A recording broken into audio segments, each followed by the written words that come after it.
माननीय प्रधानमंत्री तो अतीत कही पूर्व भारत सूर्योदय हम 19 मसीह कि केतबेले आसिले कही तेणु माननीय प्रधानमंत्री आसवा जोगदवा से बाधा नहीं किंतु जहाँ कहुच्छा हौ एवं आम जो पेट्रोकेमिकल कथा आम से आशा करूँ जोटा पूर्व सरकार बेले होता एवं ताकू उद्घाटित है मु भी से उद्घाटन रे थिली माननीय प्रधानमंत्री सभारे डॉक्टर दामोदर राउत थे आमर प्रिय नेता नवीन बाबू थे नवीन बाबू और मोदी जी सेठी उद्बोधन देते तेणु आम आशा करूँ पेट्रोकेमिकल जो वैल्यू चेन आ प्रोसेसेस गुड़ाक हो तेणु एबे पुणी आम जो कनक्लेव अच्छी फोर्थ कनक्लेव जोटा कि जो कनक्लेव आरंभ होता 2016 मसीह श्रीयुक्त नवीन पट्टनायक जी सरकार तांकरी निर्देश रे सेतबेले मु भी शिल्प मंत्री थी प्रथम मेक इन ओडिशा कनक्लेव होता से 2 लाख कोटी टंकार निवेश प्रपोजल आसीथिला तापरे 4 लाख टंकार 18 मसीह जो द्वितीय कनक्लेव आसीथिला तापरे कोविड जोगु मझिरे विरति होता एवं तापरे थर्ड कनक्लेव रे आमर 10 लाख कोटी टंका 23 मसीह आसीथिला एवं थर्ड कनक्लेव रे जो प्रपोजल आसीथिला से होची भारत वर्ष को सेतबेलर से वर्षर सबुठारु बेसी एफडीआई इन्वेस्टमेंट एवं एबे चतुर्थ कनक्लेव होची मेक इन ओडिशा टाकू कनक्लेव टाकू से ना बदली देछन्ते एवं ताकू करा जायछि उत्कर्ष ओडिशा एवं ताकू माननीय प्रधानमंत्री आज उद्घाटन करछन्ते 2 दिन सम्मेलन रे देखा जिवो जेते निवेशक मुख्यमंत्री भी कहिछन्ते 5 लाख कोटी रु अधिक पक्का निवेश आसीबो तेणु ताकू देखा जो 2 दिन पर कौन एमओयू होउछि एवं को सेक्टर रे होउछि एवं ग्रीन एनर्जी कथा कहले प्रधानमंत्री टूरिज्म कथा कहले कॉन्सर्ट टूरिज्म कथा कहले गोटे अहमदाबाद और मुंबई रे होइछि तो शुणुली तेणु देखा जो कौन कौन एथरे जो माने इंडस्ट्रियलिस्ट भी किसी शिल्पपति आसीछन्ति एवं को माने आफ्टरनून सेशन में जॉइन करूछन्ति एवं काली जॉइन करूछन्ति एवं डिफरेंट सेक्टर रे कौन कौन होउछि एवं सबुठ बड़ कथा होउछि एकु कैरी आउट करबा पई जो इन्वेस्टमेंट जो माने करूछन्ति समानकर गोटे कॉन्फिडेंस जा नवीन पट्टनायक सरकार बेले आईन श्रृंखला परिस्थिति रु नै कि जो थरे दिया जायतला ताकू बरकरार रहिले एवं आम जो इकोसिस्टम कथा ताकू ठिकाना भाव में कले एवं ईज ऑफ डूइंग बिजनेस को जो फैसिलिटेशन गुड़ी कले जो निवेश अच्छी कारण आम जो 16 लाख कोटी टंकार अतीत निवेश होता से प्राय पाखापाखि 7 लाख कोटी टंकार ऊर्ध 8 लाख कोटी टंकार पाखापाखि तार ग्राउंडिंग 7 लाख कोटी टंकार हो सारी एवं आमर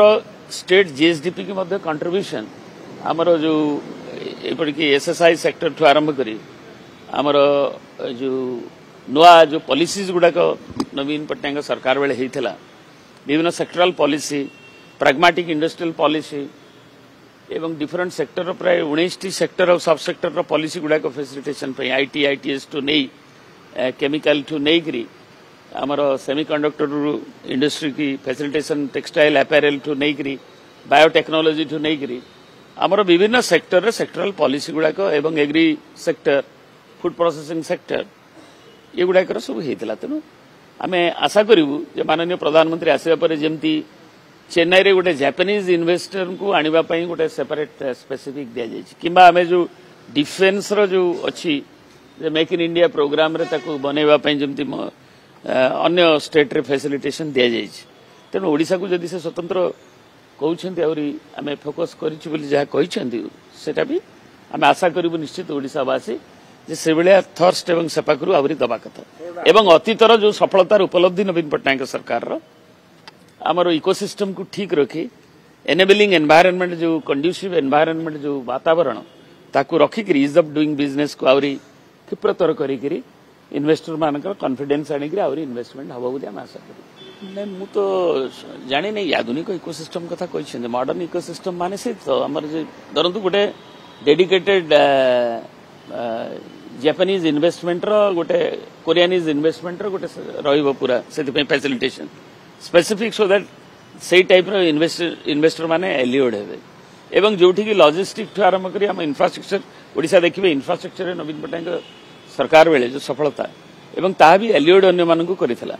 एवं फैसिलिटेशन ठू आरंभ करी आमे केवल कहूनु आगुरी आसोचाम भी कही भारतर अन्य निवेशकारी माने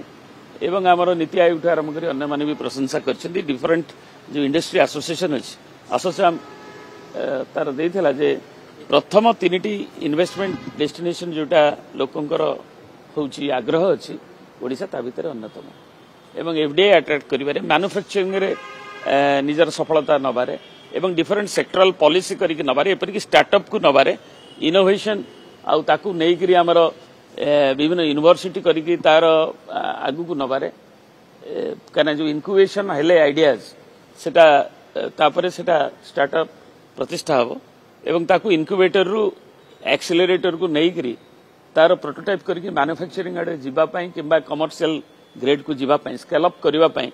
एवं स्किल को नै करी हमर जो स्किल आउ हाई स्किल्ड पॉपुलेशन तयारी करी ओडिया मानकर ओडिया युवक युवती मानकर जो व्युत्पत्ति रहउची ताकू गोटे अथॉरिटी करी ताकू गोटे